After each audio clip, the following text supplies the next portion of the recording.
Well, it's our 500th episode, so I thought I'd better get dressed up for this one. McBlog started in February 2022, so just over 3 years ago. I really had no idea what kind of audience we would build, whether we could sustain enough episodes to make it viable, but there's been no shortage of material. So for today's 500th episode, I'm just going to remind you of the 5 most watched episodes on YouTube.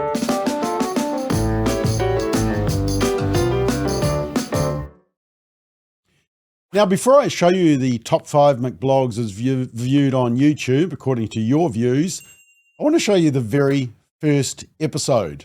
Hopefully I haven't aged. It's from February 2022, and it's entitled Naughty, Naughty Words.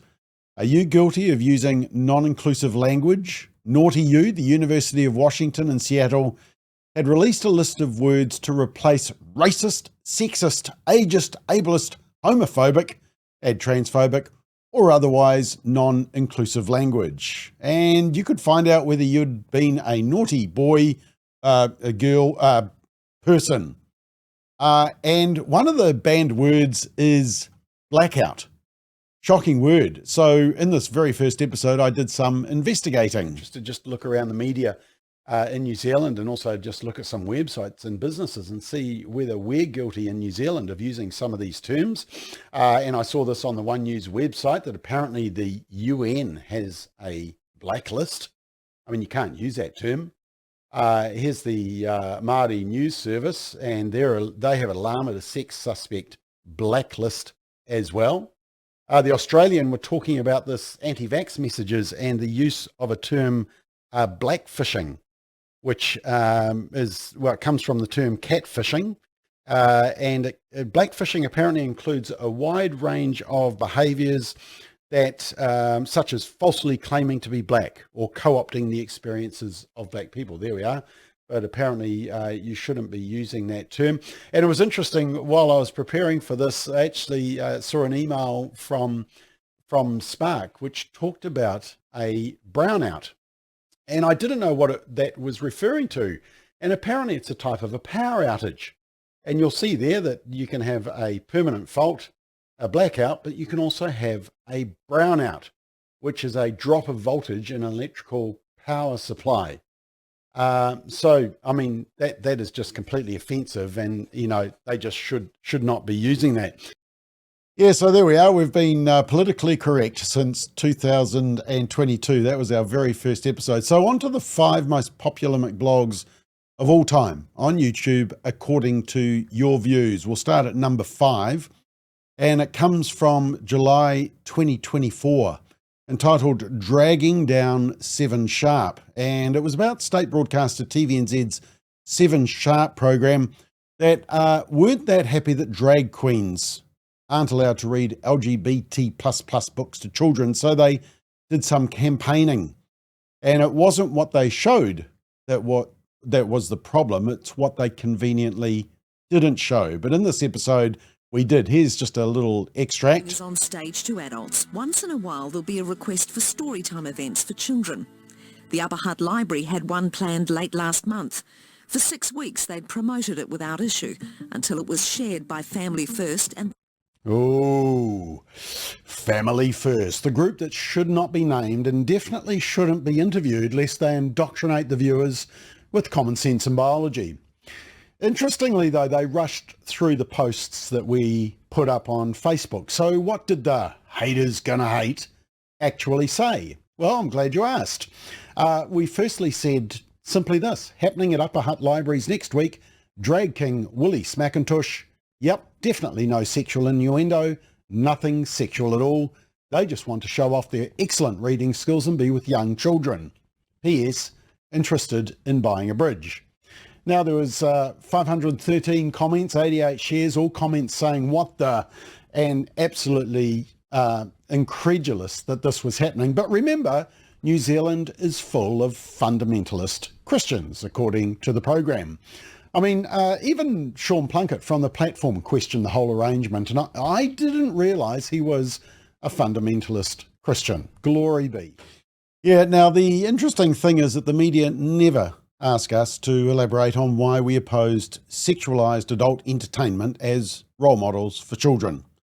And in this episode, I also showed an online exchange on X or Twitter that we had with Hilary Barry, where she struggles to justify presenting a drag queen as some sort of role model. Well, it's just not possible, is it? All right, the fourth most popular, and it was from last November, and I've found that whenever I talk about the Greens, it's always a winner with you. And this one was entitled Green Party Goes From Bad to Worse, if that's possible. And I said, if you thought standards of dress were declining in Parliament, which they are, wait until you see and hear the newest member of Parliament. It had to be a Green MP. Yeah, and this Green MP has become even more famous. You'll recognise him by the Hamas supporters group, the Green Caucus. Just don't tell the Greens what the Palestinians think of LGBT stuff, eh? But let's get straight into the speech, and straight away, you know he's an activist. Ko they, them, oku tūkapi. Ko Benjamin Doyle tōku nei ingoa. Yesterday was International Trans Day of Remembrance. A day to celebrate the gift that is our trans whānau. Let it be known in this House that trans lives are taonga, that ira whiti rights are a te tiriti issue. It is a day to reflect on the tireless work of our trans leaders and elders. The icons who have fought, who have organised, who have existed in the face of enormous vitriolic hate. Ah, yes, I remember all that vitriolic hate against trans. I mean, it was a shocker. I mean, do you remember that violence towards the trans people and that trans woman that was assaulted?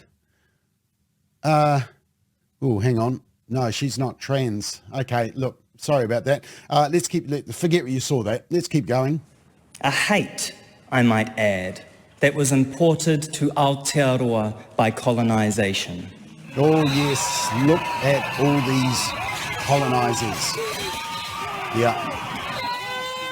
Boy, I'm glad that someone is finally calling them out. Let's continue. I am proud to be takatāpui, queer, non-binary, which means that my gender is expansive and fluid, not muzzled by the strict confines of a suffocating binary. If my pronouns confuse you, here's a tip, just use my name. And if the way I dress causes you concern, I say to you, be more concerned by the contents of my mind than that of my wardrobe. Oh yeah, we're concerned about the contents of your mind. You don't need to question that, not at all. By the way, is he wearing nail polish? Yeah, so that was the fourth most popular one on YouTube. All right, number 3, and this was from March 2023, and it was following the Posey Parker debacle in Albert Park when those peace-loving trans activists showed up and the police didn't. The McBlog was titled New Zealand Panned by International Media.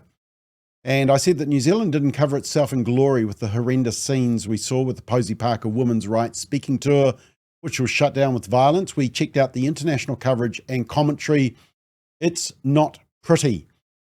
And the excerpt I'm going to show you, the New Zealand media's coverage was mocked by overseas media outlets. Let's get back to Newshub and their incredibly sophisticated journalism. Has issued direct threats to the Prime Minister, I tell you what, Chris. using a hand signal linked to white supremacists, which we've chosen to blur. Revoke my visa at your peril. Wait, what? Kelly J. Keane has previously described white supremacy and racism as having no place in a civilized society.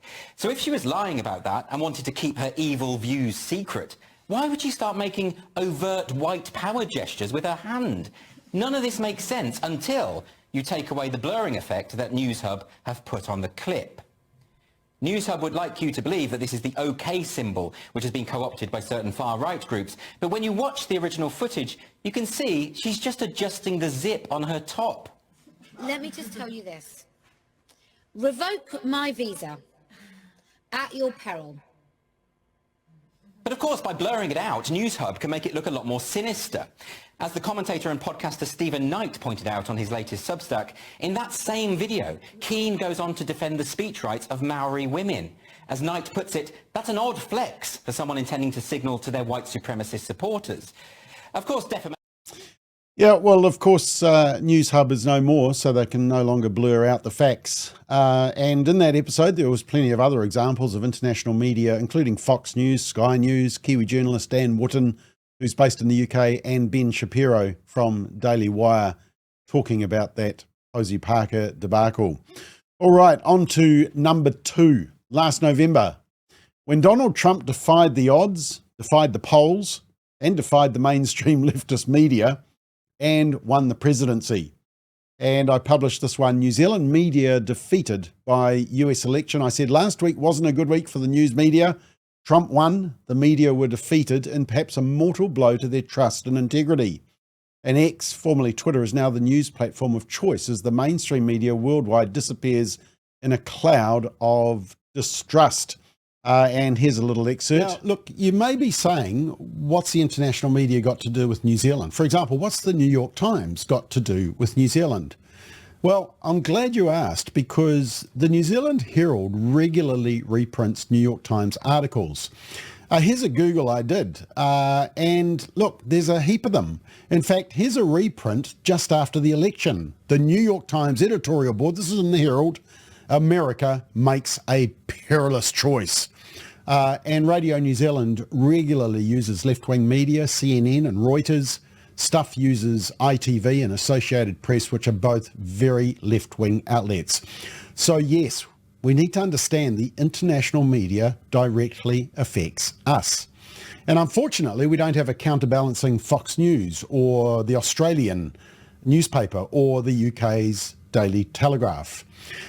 So what was the response here in New Zealand to Trump's victory? Well, the New Zealand Herald on the night, not a great night for New Zealand. In fact, the New Zealand Herald found one American in Auckland who felt ashamed. The next day, we were told that America was entering its most dangerous period since 1861, even though the writer, Matthew Hooton, wasn't born until a century after that date. Stuff just wanted defiance from Kamala that people were Googling moving to New Zealand and warning people to find out about Project 2025. Now, I've actually already told you about how good that is, even though Trump is not connected to it. And the next day, we had this coverage about Handmaid's Tale and other fictional dystopias. Don't know if you read The Guardian, you shouldn't, but the rabid left-wing Guardian was offering therapy to staff after the devastating Trump win. And then this was over the weekend, the front page of the New Zealand Herald. Era of uncertainty, and will he be a lame duck president? Oh, don't tell the New Zealand Herald that the Republicans also have the Senate and likely the House. And there are majority Conservatives on the Supreme Court, eh? Nope, apparently he's going to be a lame duck. Now, here was 3 News' coverage the following night of Trump's victory. Plenty of fireworks there today as Trump has blazed his way to an early lead. Andrea Vance reports from the US. One thing I meant to tell you is just watch this coverage, remembering who actually won. And watch what the coverage is of the two parties. It's quite funny. Two complete opposites in their politics, how they campaign and how they throw a viewing party to mark the end of polling day. Donald Trump with this muted affair at Mar-a-Lago in Florida. Supporters donning Trump's signature red hats.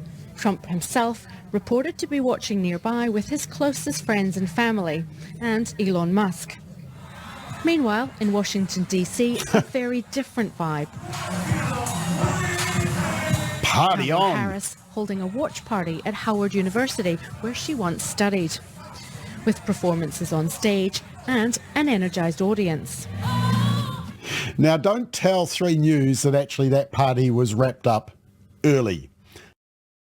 Yeah, now it's worth watching that whole episode where I show all the examples of the Trump derangement syndrome in the New Zealand media, including significant misrepresentations and twisting of stories. It's quite revealing, and I think that's why it got so many views. But finally, number 1, the most watched McBlog ever.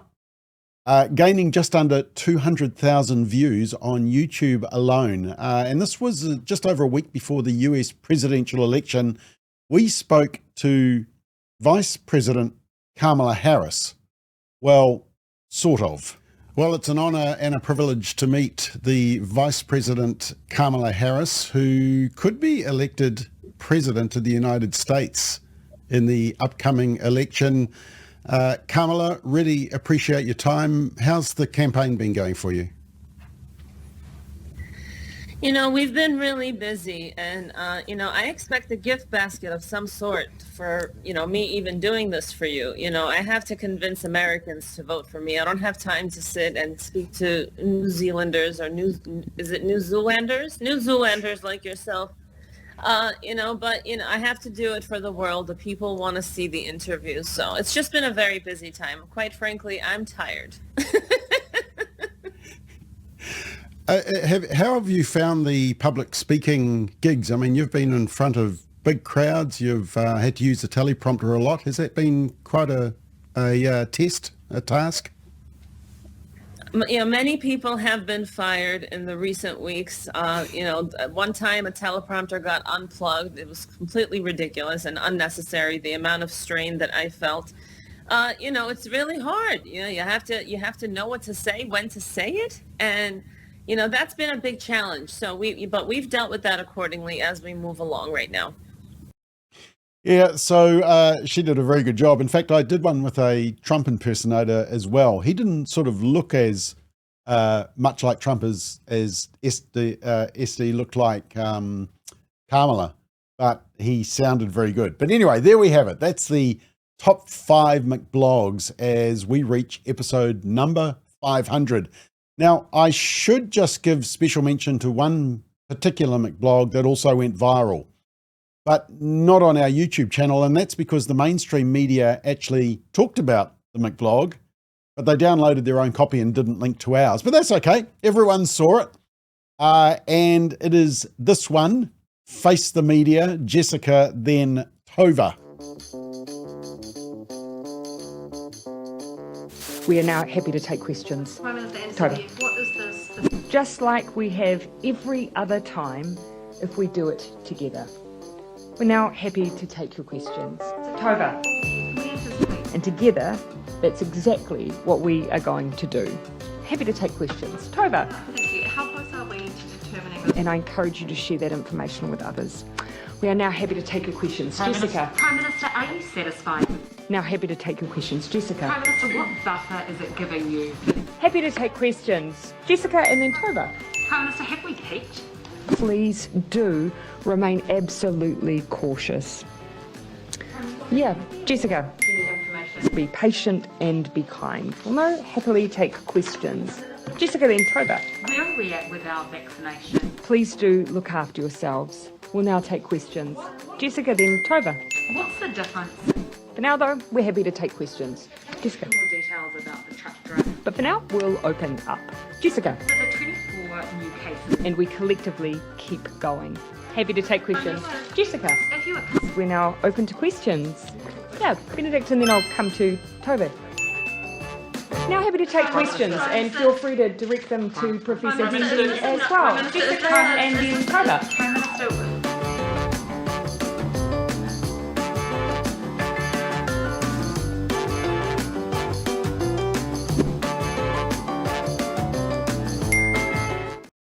Yeah, there we are. And look, there's even a cap for this one. Jessica, then Tova, McBlog on the back there. So, look, thank you for your support, feedback, and views. Don't forget, sign up to the YouTube channel. Click to get those notifications if you want, so you know when the latest episode is dropped. Here's to the first 500 episodes and on to the next 500.